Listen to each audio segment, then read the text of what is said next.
Yes, Alex, I did figure out the virtual background. So everybody, welcome to Sonoma County, California. You are in the heart of Carneros, where we grow Chardonnay and Pinot Noir and make a lot of amazing sparkling wines. All right, well, we'll go ahead and kick things off. Good afternoon, and thank you for joining us. On behalf of the ILEA Board of Governors, the Executive Committee, and the entire volunteer leadership team of ILEA, we send you all our best wishes. Our thoughts are with you, your teams, and your families. As you've seen, ILEA has been hosting webinars over the last few weeks in an effort to unite our community, give you all the support you need, and create a sense of togetherness in this difficult time. Last week, we hosted our first ILEAStrong conversation in this very forum with 300 event professionals on the line. And today, we're excited to welcome over 80 people to the call so far, with more joining on in. Now, last week's conversation was focused on what each of us is doing to react to the impacts of COVID-19 around things like employee communications, accessing government funding, and communicating with our clients. Information is rapidly changing, and no doubt most of us are still figuring out what we need to do within our businesses and teams. So that said, today we hope to have a conversation about the future. However, we know it's not time to actually turn the page and immediately jump to rebuilding. However, there are some things we can do now to start prepping and to ensure that we're ready when the time comes. To help us do that, we have a few people I'd like to introduce, and we'll get started. Sara Grauf, CSEP, ILEA International Immediate Past President, will moderate our discussion today, and she'll ensure we answer as many questions and comments in the chat and Q&A boxes as humanly possible. We're also joined by two former ILEA International Presidents. We welcome Kevin White, CSEP, and Ingrid Nagy, CSEP. Ingrid and Kevin will join the conversation with Sara and contribute to sharing the ideas and thoughts. And so thanks you guys for being here. We really appreciate it. And while we can't bring back canceled events or undo the spread of this virus worldwide, what we can do as an association is to bring our community together virtually, and that's what we're here to do today. So now I'll go ahead and pass off to Sara to outline the purpose of the ILEAStrong forums and set some ground rules for today's call. Thank you, Dana. Hope everybody's doing well, and thank you for being here. We've had a lot of strong participation lately, so we're stoked to see everyone again. Last week really highlighted that regardless of what we're all going through, we know that this industry is here for each other and that we're going to get through this together. So that's really the whole purpose of these ILEAStrong moderated forums. It's really intended to give you access to your ILEA community, to open up those lines of communication, and just provide, again, a safe space for this communication and brainstorming. So our intention, is let's identify the challenges and the solutions and how we're each getting through things on a daily and weekly basis. We want to enable the community to discuss the vision for recovery and the future of our industry. And we certainly are looking for your feedback as to how we can best move that needle forward as your association. And then just sharing ideas and solutions and things everybody's been doing to get through. It's kind of our version of community crowdsourcing. So, in order to have a really strong forum, there are a couple ground rules. All of this is about community. And so it's really a foundation of respect. So as we're kind of going through today's forum, I just want to remind you guys of a couple things to keep in mind. These are all supposed to be solution oriented and forward thinking. So certainly pose questions you're having, but this is all about trying to drive forward progress and a little bit less on maybe the venting session and more on how we move things forward. We're also a global community, just as a reminder, so we certainly will address some things regionally, but just kind of remember to keep things as universally topical as possible so that it's relevant for all parties. And if you are going to speak, which we invite everybody to do, please announce yourself and let us know your name and what city, state, or province you're from so that we can get an idea of the area that we're talking about specifically. And then last and not least, I'm going to be living and dying by the chat feature on this thing. So go ahead and please post questions in the chat forum. I'm going to do my best to stay on top of it while we're working through things with the moderators. But if we don't get to something, we are keeping a parking lot list. And so that's really what's helping to inform our future webinars as well. If we see some themes that are really strong, we're definitely going to pull that and readdress it in the future on a more specified web forum for you guys. We are recording this session, so it is going to be posted online to ILEA Hub for future listening. And then I think we're going to have Lisa just walk us through a little quick training on using some of your features for logistics, and then we'll get started. Awesome. Thank you, Sarah and Dana, for the remarks, and Dustin, my trusty sidekick, for advancing slides today because I am tech inept. But I am here to tell you how to be not tech inept on your side. So thank you for joining us today on this webinar. Couple of features to note. You probably see a little microphone that says mute or unmute underneath it. We will be unmuting everybody on the call. So we asked you to manually mute yourself so we don't have static. And then of course you'll need to unmute if and when there's an opportunity for you to speak. As Sarah mentioned, we will do as much moderating as possible through the chat function.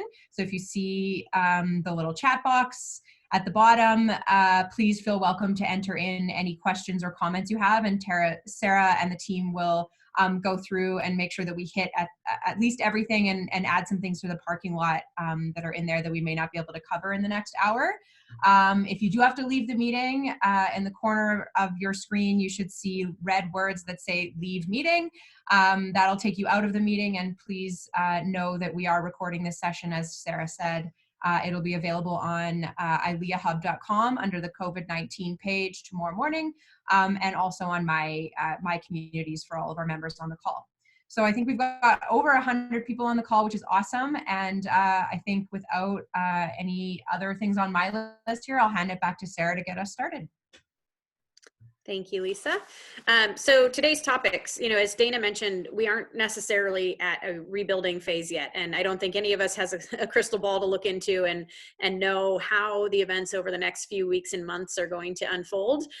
But we do know that we can't just sit still and wait for the world to happen to us. So I think what we want to do is start a little bit about what we can be doing now to get ready for whenever we do get back to a ramp up phase and a rebuilding and a repair phase. And so you can see on the screen on today's topics, there are just a couple things that are listed here that I've heard from other either webinars that I've been on or just sharing with industry colleagues. But I want to kick it over to Dustin and Kevin and Ingrid to talk a little bit about some of the things that they may be doing to proactively assess where their business is or get ready for what may be a very quick ramp up or what may be a kind of slow and gradual ramp up depending on how things continue to unfold. So Kevin, do you maybe want to start us off with that? Sure. I mean, in terms of getting ready, so, there are people who are like, oh, we're going to start back in April. We're hearing a lot of communication from the top, at least in the United States, that we're anxious and ready to get going.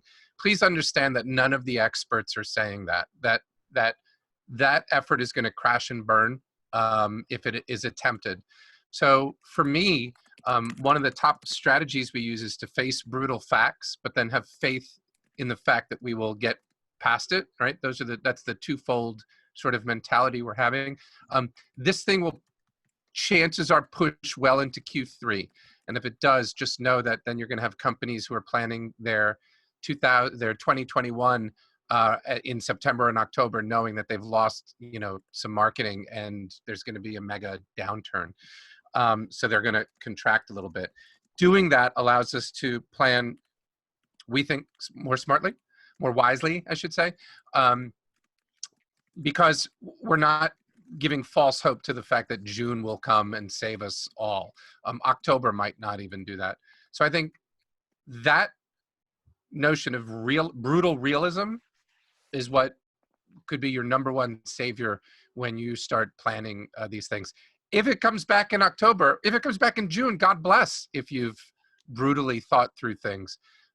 But if it doesn't, you're being short-sighted. So that's, I think, the number one thing that we are doing as a company in the right now. So I don't know if Ingrid or Dustin. Yeah, Ingrid, could you maybe talk a little bit about, the way we're seeing this thing unfold? It's happening in different regions right now. Obviously, we've got New York, that's a serious hotspot. We've got a lot of exposure on the California coast, and things seem to be moving obviously inland rapidly. But can you talk maybe a little bit about how you're trying to keep your eye on what's happening in other areas and trying to be one step ahead of the curve with where you are in your market right now? Well, I think if everything's starting on both ends, it's all going to smash together in the Denver region. you know, we're just trying to be smart about the decisions that we're making.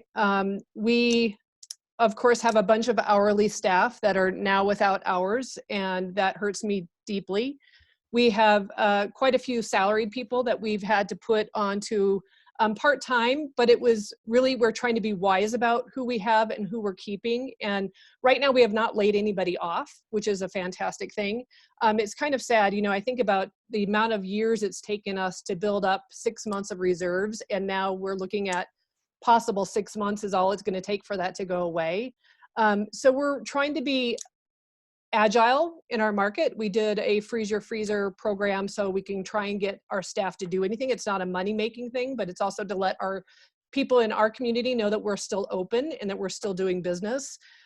We have not stopped our marketing efforts. We are out there and making sure people know that we're here for them. We are not getting rid of our staff, our sales staff full-time. We're just trying to keep them busy by reaching out and not trying to sell to our customers, because now is not the time to sell.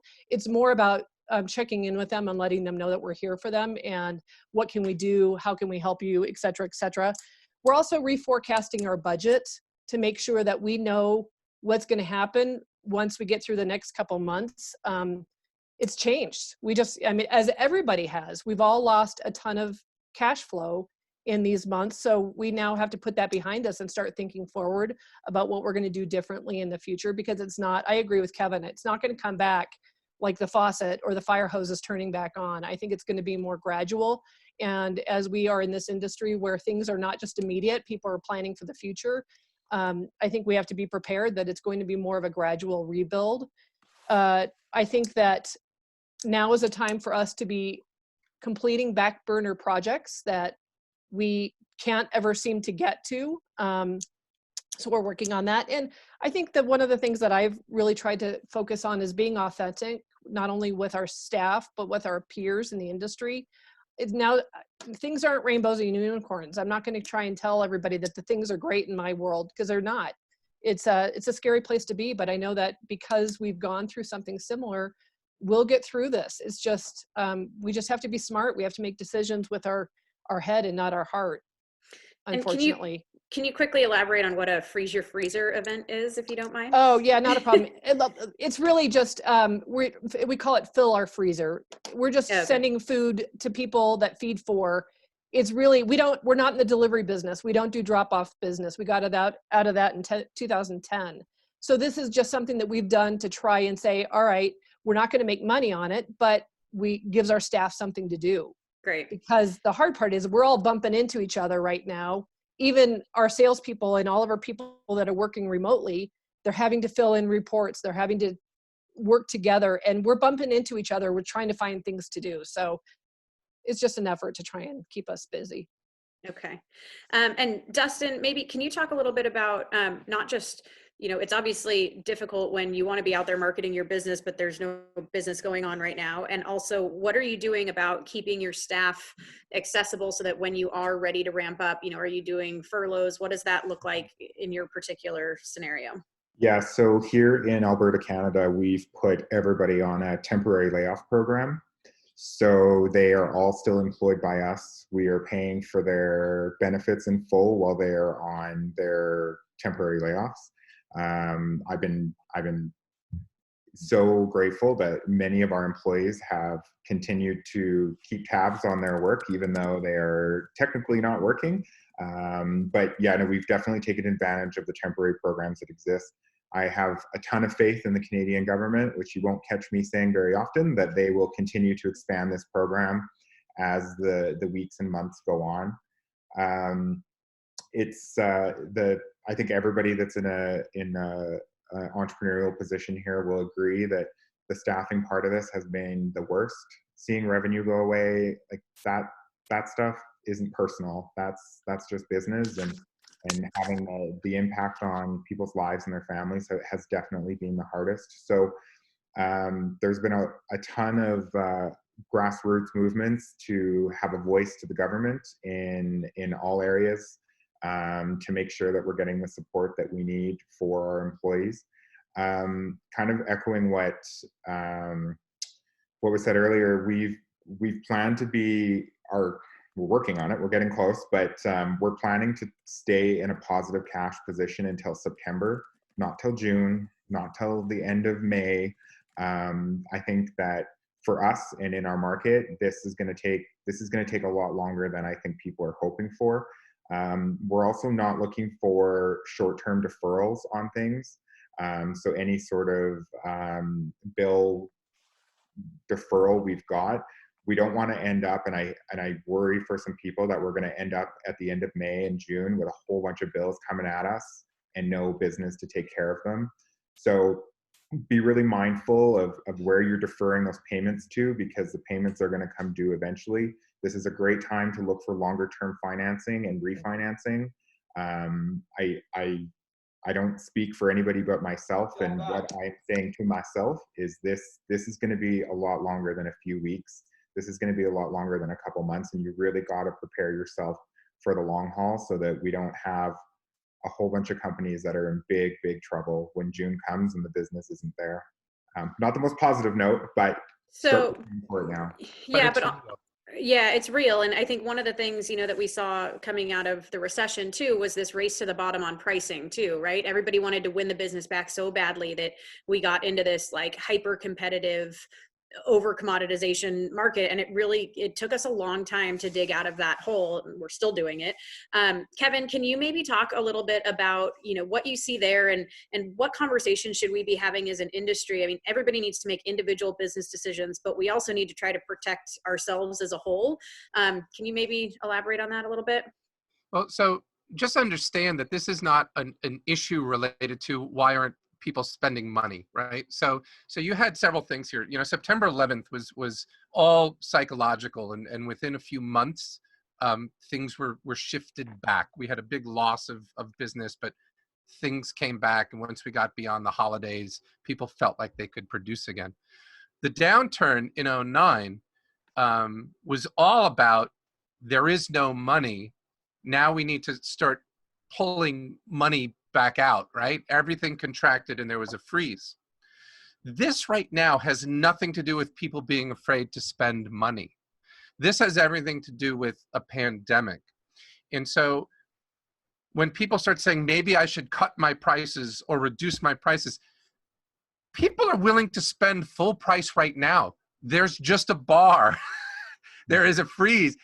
You're not allowed to do what we're supposed to be doing, right? So if money or cash has to come in now, reducing your price is going to do nothing except make, just as you said, Sara, that 3 to 5 year recovery period take even longer. I do think that there's going to be the gates open and the horses run out when we're allowed to get back in. But I also think that when the recession hits, which it will, when the recession hits, that's going to dampen the size of that. But people are going to be eager for getting back into events, and it's just restriction. So if you had to talk about pricing, 2009 was a much better time to say, oh yeah, slash prices to get money flowing. But this is not, slashing prices right now will do nothing but cause damage, I think. Okay, and then what about, and maybe, I don't know if Ingrid or Dustin, you guys might be prepared to discuss this, but I've heard a lot of companies almost like crowdsourcing their rebuilding strategy. So basically saying, I may not be able to just bring everybody back on board at once, but maybe I can work with another person or two in the industry to figure out a smart way to rebuild. Is that something you guys are considering, or have you had any conversations along that line of how do you create a measured and kind of strategic growth back depending on how quickly we see this business returning? We have not gone down that avenue, actually. Our hourly people are without hours, which is the unfortunate problem. And I'm hoping that the folks that we had to say, I'm sorry, but we can't give you hours now, will come back in the future. Obviously, in all of our industries, there's going to be somewhat of an open market of people that are without jobs. A lot of restaurants will be closing their doors. And you look at that as an advantage. It makes me very sad that the service industry is falling apart like this. So we have not talked about crowdsourcing. We're trying to maintain our salary team as best as possible so that we don't have to worry about that rebuilding of assets and with the human portion of our business. So really, we have not talked about that at all. And I think that because we're trying to keep that core group of people intact, I don't think that will be an issue for us. I think finding people to take out parties and be our managers on site may take a little bit longer because we might lose people, which is the unfortunate part in that arena. Yeah, and I know, Dustin, you're kind of, some of the people you've been able to keep on, you're kind of almost lending out to some other people to give them support when they might not be able to have some of those resources on. Can you talk a little bit about that? Yeah, for sure. Yeah, I've definitely been quite strategic with the members of my team that are still there. Everybody on my team is so valuable, and the ones that are here really do lend the greatest opportunity to rebuild and to be a support to the community as that comes up. So I do think that there's going to be, when we do start to hit the rebuild phase, I think there's going to be a lot of businesses that are not ready to bring a full-time person back, but the work is going to be presented to them. I think contract work this is going to be the best time for contract work than we've had in a really long time. And for sure, one of the things we're doing with our clients right now is opening up the full strength of our resources to our clients who are now faced with a job that still needs to be done. Their resources have been stripped away from them. So definitely keeping a strong inventory of skills and lending them out to anybody, from our clients to our colleagues who need advice, who need a little bit of work on something done, who need assistance with venue relocating. So for sure, stepping out of what would be our normal day-to-day business to make sure that the skill sets that we have are available for the community and our clients. Great. And then this question might be a little controversial, but I think, we're in such a difficult position that we need to ask ourselves some of these difficult questions. There's a lot going on at the federal, at least in the United States, at the federal level, and then also with each, state's governments and even local municipalities. How do we balance kind of what the mandate is from above versus what our ethical and kind of responsibility is just to this public health situation that we're in? Kevin, you actually penned an article in very early March saying we need to be responsible. We need, even though it's going to hurt us, we need to shut down some events and we need to do it early. Can you talk a little bit about what you're hearing from people in terms of how they're approaching that? I mean, it's a really difficult decision that a lot of business owners are going to grapple with as this stuff starts to come back online. Can you say what? Just explain to me what they would be grappling with. Basically, like, let's say tomorrow in the United States, all these shelters and places are lifted federally. The mandate is go on business as usual, but you are maybe in a market where it's still an issue, and the businesses around it's still an issue. How do you kind of determine where you want to sit on that particular issue? Yeah. So ages ago, I had a question about this, which was about creative ideas. And it was, well, how big clients are demanding creative ideas within 24 hours. How do you pull that off? And the simplest answer to that is prepare in advance what you're going to do and say, anticipate, right? So are you having those conversations right now with your staff? We just had I had a conversation with someone who was internal at a company in Texas that was requiring sales staff to remain on site to give tours as of a day or two ago. That's an ethical conversation. And people were uncomfortable with doing it. And that's just blind leading, right? That is horrific. And that is not being engaged with your staff to have that conversation of, ladies and gentlemen, what should we be doing? As a business owner, you can make that decision, but you can't do it as a leader with a team behind you if they don't believe in it as well.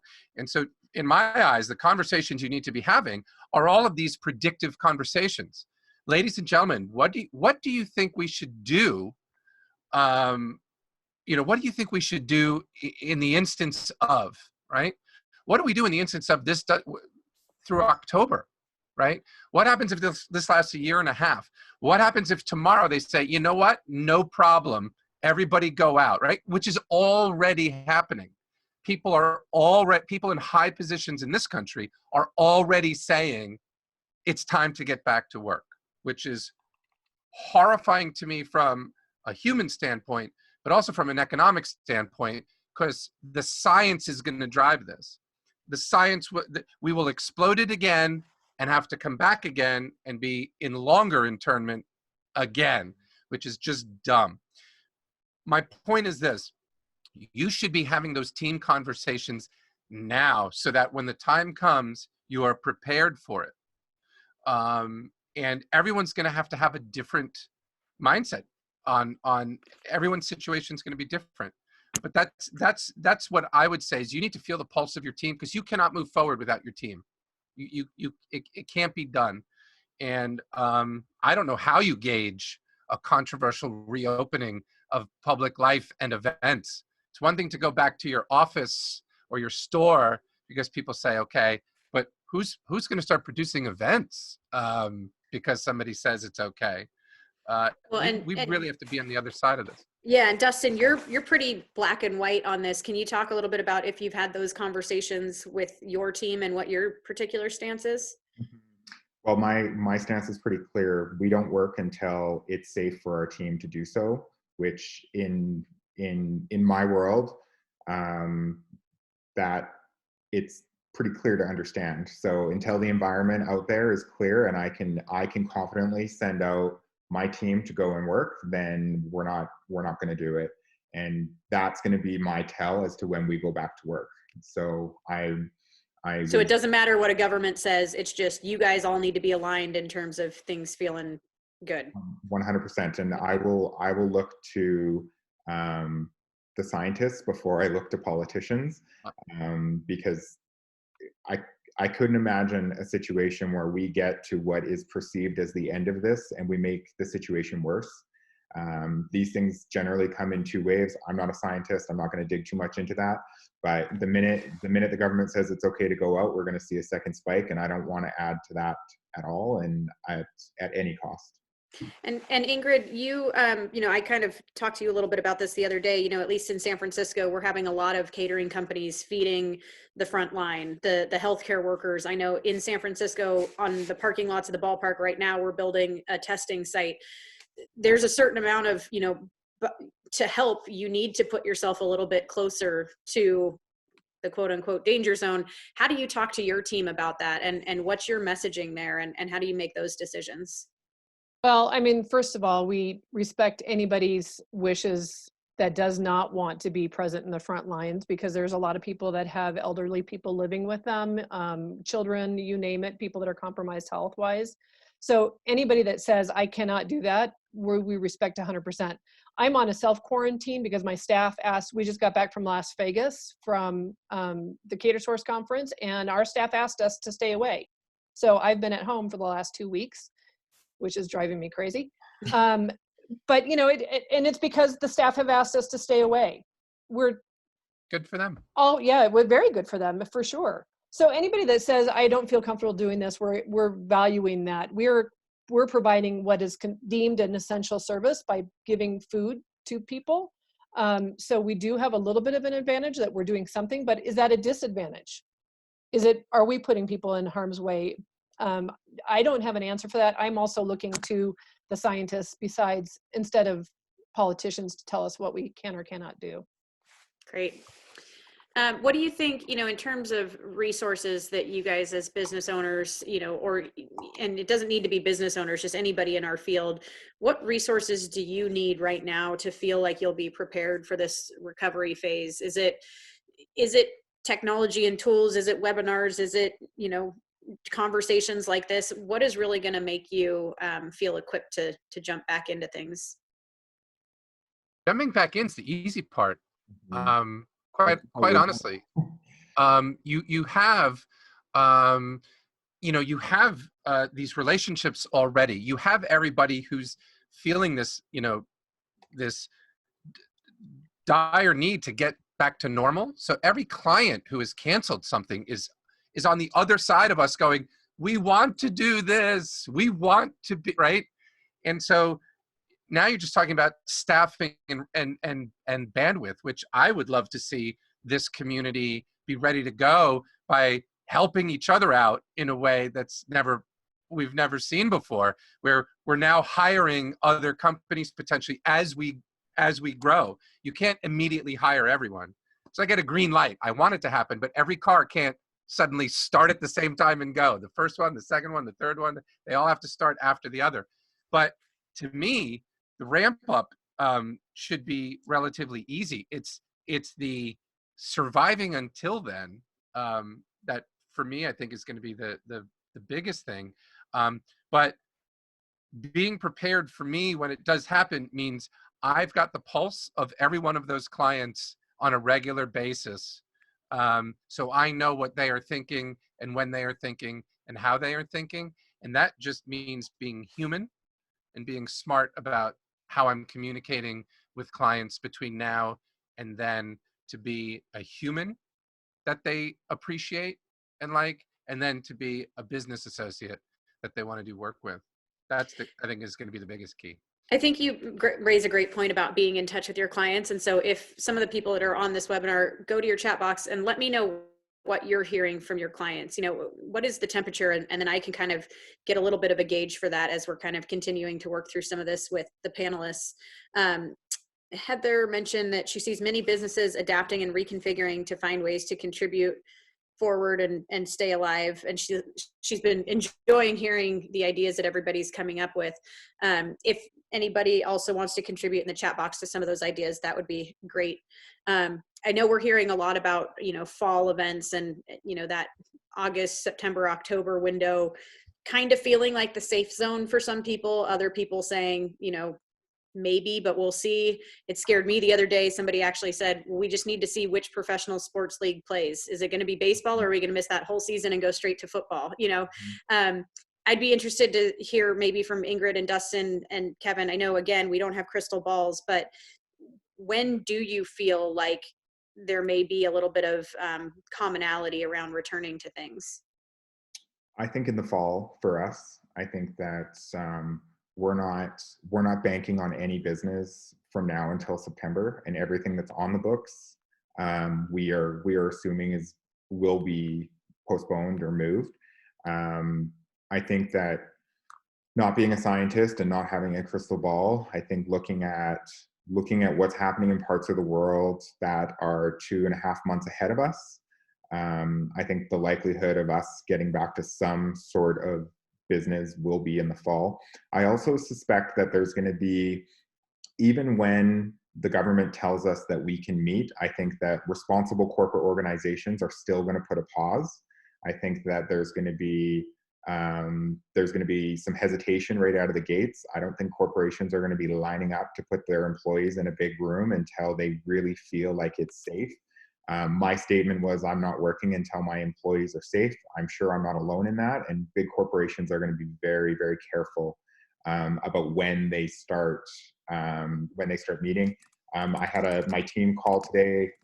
We had a conversation with a large Fortune 100 company today that says they want us to start thinking about a post-COVID employee gathering, that they want to start planning now to bring their team together after all this has happened. So those are positive signs. Those are positive signs that that this will come back. And my gut says that that by October we should be seeing business. I'm not expecting to see the same business levels.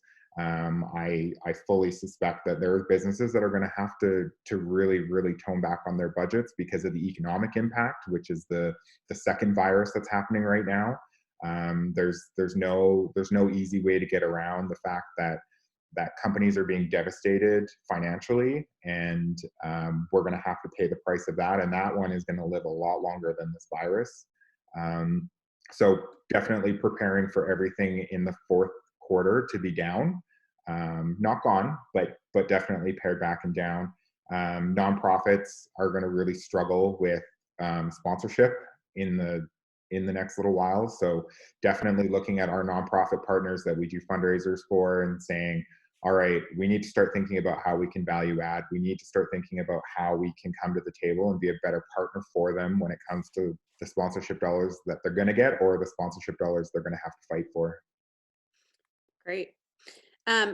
There's a lot of chatter going on right now, a little bit about this move to virtual events, and with people kind of going online right now for their events, what do we maybe see as some of the lasting implications of this? I mean, certainly for venues, if they're only needing to host a small fraction of the number of people they needed to host before these events were live streaming and everything else. Can you guys, panelists, chat a little bit about kind of what you're seeing there, or maybe what you think might be the positives and negatives coming out of this focus on streaming right now? I think the streaming thing is, well, first of all, I don't think it's ridiculous, but I think there was such a lurch. Right? There's going to be 10,000 new streaming companies now suddenly all of a sudden. Planners, if you work so the social scene is probably not streaming these things, right? Right. They're not hiring someone to stream a wedding or a bar mitzvah. They'll probably do it on their own or whatever. I don't think that's a thing. I think social is in its own world. If you look at the majority of other stuff that would utilize streaming that's not already televised, like music concerts and sports games, but if you look at corporate, the corporate people are still holding on to, should we be doing this at all? I think that there's a learning curve with how do we adapt to what we've already done to, can we do all of those pieces virtually at all? So you're probably 4 to 7 months away from a corporate team even knowing where and how to pivot something that has substance to it. I'm not talking about the marketing department getting together and having a weekly meeting now virtual. I'm talking about like a national sales meeting. That's not going to happen in the next 3 months. You can pivot all you want to virtual, but no one's shifting an entire sales meeting to 3 days of being on Zoom, and certainly not in the time frame that it's going to take. So to me, I think this notion of virtual, while the end change is certainly going to be the low-hanging fruit's going to get chopped off the bottom of the tree, and people are going to realize that doing stuff remotely can work and is empowered to work. I think that there's definitely not as the world is not collapsing to virtual. The world is not going to get there yet. Certainly not with the quality of product that is out there for virtual events. That is the one thing that needs to absolutely change before you see a significant market disruption of events, is how are people actually producing them? Because right now, many of us have been talking and they suck. They're just off. They don't replace what people are seeing as the value of live. And until that happens, there won't be massive market disruption on virtual, in my opinion. And Dustin, you think there might be a little bit of online fatigue coming out of this? Oh yeah, I think that this huge uptake in webinars and virtual events and this fast shift that everybody is making is going to make face-to-face even more attractive. And I also worry about the virtual event industry and at the pace that they're having to build out this work, and asking, is it the highest quality virtual events that we're putting together to meet this crisis, and what impact that's going to have on them? I think we've been facing a shift to virtual events in a nice slow drip that has been good. I also commented that the virtual events industry is a part of our industry too. It's all part of us, and I do think there's going to be some fatigue and some desire for, if anything, this will probably reinforce why face-to-face is important. For groups that have never had to go virtual, didn't feel it was right for them, and now they're in a position where they're going to know that it's not right for them, or they're going to be in a position where they're like, hey, what a great opportunity for us, and that's okay too. Absolutely. So a couple questions are bleeding together here. Some people are asking questions about, there's a lot of this, GoFundMe to support some of these small businesses who can't get government funding and stuff right away, whether it's to pay employees or overhead expenses.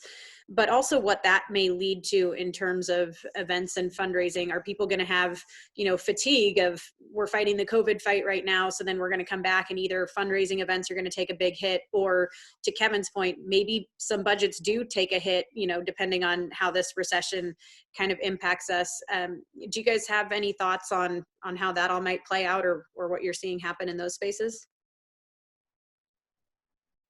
I think corporate sponsorship is definitely the thing that is going to be hard impacted as corporations have to look at where they're going to cut. It's unfortunate, but so often that line is a target. Depending on where you are in the world and depending on what your economy looks like. I'm coming from a place where we have not had the strongest economy in Alberta and Canada due to oil and gas prices, which are that's the other knife in our back right now, is that the oil and gas prices are not great. And that really will affect how many people are willing to write a six-figure check to a nonprofit to have their gala or to put together their programming. That comes with any sort of economic challenge. That isn't necessarily, yes, this economic challenge is being created by COVID, but any economic challenge has an impact to the available money that a corporation has to put out there. And that's just the reality. Ingrid, maybe you can speak to this a little bit too. So, obviously we're all going through the COVID crisis, and I think we're predicting this recession that will come out of this. One of the things that just was mentioned here, Jody and Kathy Miller and a couple other people have been going back and forth a little bit about the emotional trauma that might come out of this. And just like you said, some of your employees have, taken a stance on, hey, we're not comfortable with certain things. There's a mention here about how great it would be if we partnered with airlines and counselors and medical and event planners to address the psychological part of us coming back together and what that social interaction is. Do you have any ideas about that? Is that part of our role as well? How active should we be there? And then maybe Dustin and Kevin, if you can jump in as well. You're muted, Ingrid. I know, my dog is barking. Sorry.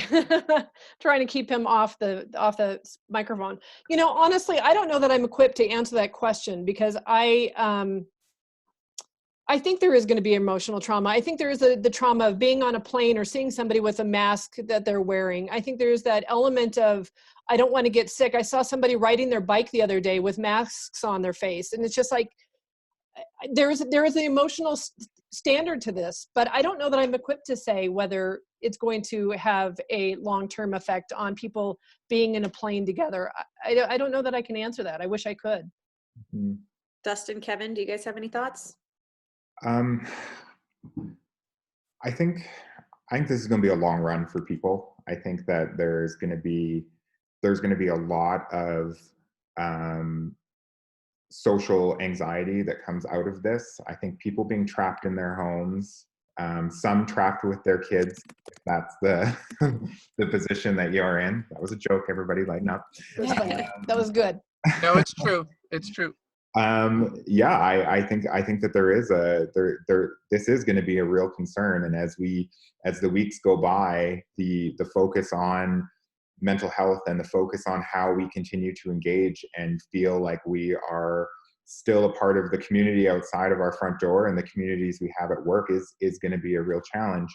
I know that from the ILEA side, we are addressing this, and I know we'll talk about that right at the end of this call, but we are starting a focus on mental health every week. I don't want to give away the full deal, but we're not going to be the only ones that do this. Every organization is going to be pushed to start to focus on mental health for today, and then how do we all integrate back together when we all come back to work, and our teams are very different, and the businesses that we left no longer look the same. It is going to be a very, very real issue that we're going to have to tackle. And it also comes with opportunities for employees, opportunities for employers. I think if you're on this call and you're not a business owner or an entrepreneur, really start thinking about what this shift in business means for you. What talents or skills have you been wanting to learn or bring to that business? You've got a lot of time to take some online courses. So think about where you want to be when all of this lands. I just bought a Adobe training course that was like ridiculously cheap because the people that are building education are smart enough to know that there's an audience to do it.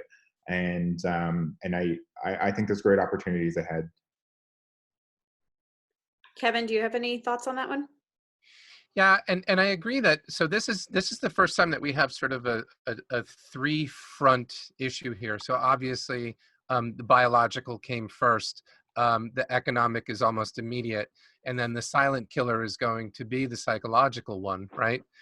This is the one where people start making decisions because of a situation they have no control over, and putting them in a position that they've never had to experience before, of isolation. And so if you're not handling the psychological first, you will never be able to deal with the economic. So it seems really this notion of, breathing, this notion of meditation, this notion of self-care, this notion of turning off at some point, this notion of checking in on newscasts only once a day, is all long haul stuff that you're going to need to do. And so I think if you're in the right mindset now, you'll be okay at the back end of this. If you understand the fact that fundamentally you will not go right back to things the way they exactly were, it doesn't have to be a whole new world, but things will not be exactly the way things will be, then you're going to be in good shape. And if you face the brutal facts of months of layoff and recession again, you'll be ready for coming out the other side. The forest is burning down, but forests get stronger after they burn down and regrow. Yeah, well, when we talk about some of those things that may, have lasting changes, I mean, catering is certainly one of those. If social distancing in some way, shape, or form continues at events, we may need to educate people on how buffets change in general, if there's at least on a temporary basis an aversion to those. Ingrid, maybe you can speak a little bit about that, and then we're just going to have time to wrap up on this point. So if each panelist can think a little bit about this, we're going through this time where a lot of business owners are having to pivot, whether it's major pivots in their offerings or minor ones. But, I guess kind of how much do we think that people are going to see a prolonged shift in their business plan? A little bit to Kevin's point that it's not going to be exactly as it is. How much do you need to prepare for that, and how much do you let some of that happen organically? So maybe Ingrid, if you could touch on catering and then cue it up to the panelists to wrap up on that thought. I think pivoting not only individually, but each of our staff member have to be willing to change the way they operate and the way that they look at their jobs a little bit, because I think we're going to be in this situation where everybody has to come together to try and get the work done or get a job done. And it may not be what you used to do. You have to come together to do it. We're definitely, before the stay at home and all this hit, we started seeing right away that people were like, no buffets, no buffets, no buffets, going to individual packaged items, et cetera, et cetera. So I think it's going to take a little bit for us to get away from that mindset. And we're going to have to get creative. We're going to have to think of different ways that we can offer food to folks at meetings. The social aspect of it, or the social events, might be a little bit different. I'm not quite sure how that's going to transpire, but I think we have to be thinking on our feet all the time and being agile and trying to come up with solutions, and not just waiting for the clients to come to us with ideas. We're going to have to be really thinking about that on the forefront and coming together as a team to kind of create different opportunities for our guests and our clients to come together in a way that they are able to enjoy each other's presence, because I do think it's going to take a little bit for people to get used to this. However, I also think really when this ends, people are going to be dying for some human interaction. Great. The avoiding hugs for me is painful, because that's my immediate reaction, is to go up to somebody and give them a hug. And it's like, oh, I'm sorry, we're distancing. I forget. Yeah, absolutely. Dustin, Kevin, some closing thoughts on what we might see in terms of business pivots and as we move back into things? I think the reality is that those that are worrying about this right now have a better chance of surviving. I think that we're going to see a change in the market as to who exists and what they're doing. Times like this are very attractive for businesses to merge together and for business to be bought and sold. So I suspect that on the back end of this, the face of business, as we know it, is going to be a little bit different. I do think that the days of cramming rooms to capacity will probably be over for a little while. I think we're going to be a lot more mindful about the spaces that we're putting people in and the proximity to which they have. I think that, you know, I've had a great example of some events that were not well done in the last month, where people were put out into cold weather, where rooms were packed to capacity, where people were way, way, way too close in a pandemic or any other day. I think that thinking about simple things like hand washing and numbers of washrooms per person, and festivals that have porta potties only and no real hand washing, I think those are going to have to shift for the good. So I think there is going to be a lot of positive that comes out of this for people's health in general.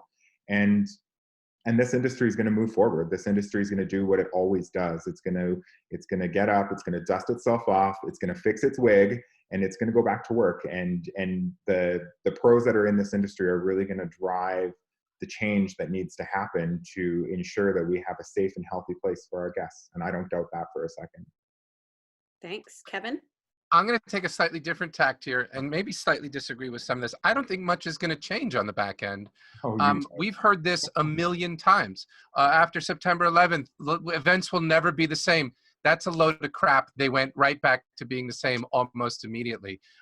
You know, people are never going to spend the same after the economic downfall. No, they did, and they were spending even more and getting even bigger and what have you.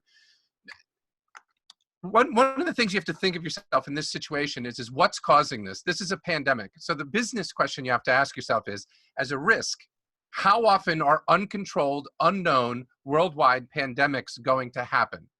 And if you put that as a risk out there, then you can say to yourself, let's prepare that every 7 years or 6 years, this is just going to be a shutdown that happens. You can't have events in this. You can't have social distancing events.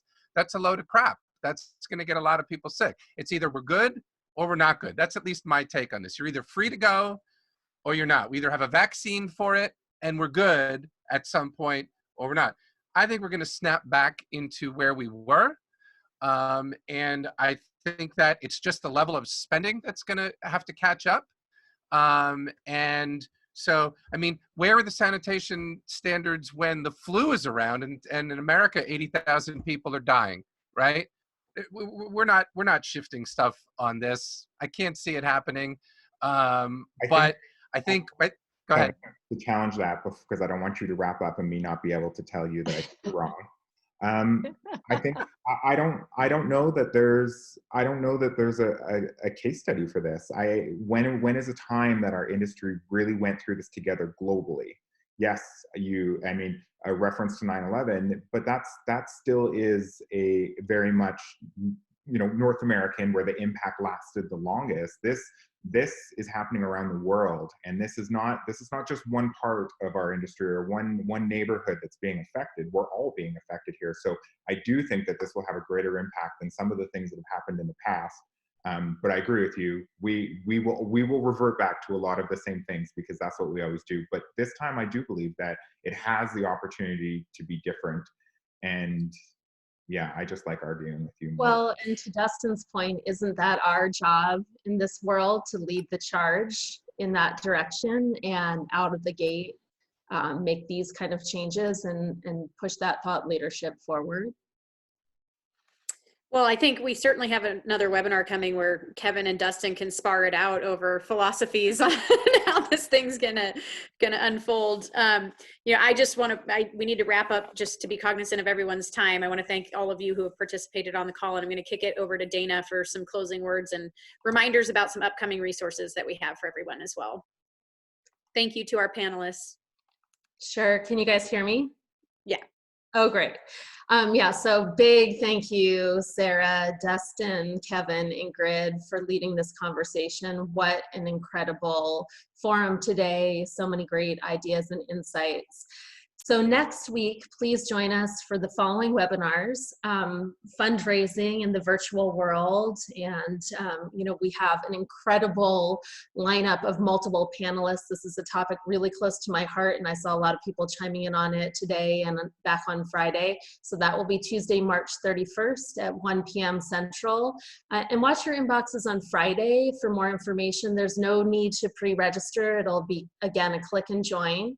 And then same bat time, same bat channel for next week for the ILEAStrong moderated forum. So that will be Wednesday, April 1st at 3 p.m. Central. And stay tuned for the topics that are coming up that are relevant.